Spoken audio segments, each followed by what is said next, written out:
பாஜகவோடு கூட்டணி வைத்துள்ள எந்த கட்சியோடும் கூட்டணி கிடையாது அப்படிங்கிறது அப்படின்னு இன்னொரு பியூரிட்டன் அறிக்கை ஒன்று விட்டாங்க.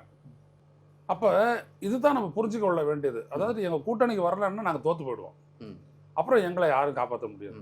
பட் ஆனா அவங்க பாஜக எதிர்ப்புங்கிறத பாஜக எதிர்ப்பு இவருக்கு ரொம்ப கஷ்டம், அதாவது விஜய்க்கு ரொம்ப கஷ்டம். பாஜக எதிர்ப்புன்னு சொல்லி, ஏன்னா திமுகவினுடைய பலம் என்ன, ஆன்டி பிஜேபி. நானும் பிஜேபி எதிர்க்கிறேன். அந்த இடத்துல தான் இவர் வந்து அந்த சமன்பாட்டுக்கு வர முடியும். ஸோ அந்த சமன்பாட்டை விட்டுட்டு அவர் இந்த கூட்டணிக்கு போயிட்டாரு அப்படின்னோம்னா அது இன்னும் திமுக ரொம்ப ஈஸி. ஸோ இது ஆன்டி பிஜேபி அணி ஒரு பக்கம், ஆன்டி பிஜேபி திமுக லைன் அணி. அவருடைய முதன்மையானது வந்து திமுக எதிர்ப்பு தானே. நடக்க போறது சட்டப்பேரவை தேர்தல். ஆமாங்க, சட்டப்பேரவை தேர்தல் எல்லாம் உண்மை. அதனால நீங்க சொல்லிவிட்டீங்கல்ல மதவாதம் அப்படின்ட்டு. ஸோ பாசிசமும் பாயாசம் அப்படின்னு அவர் சொன்னது.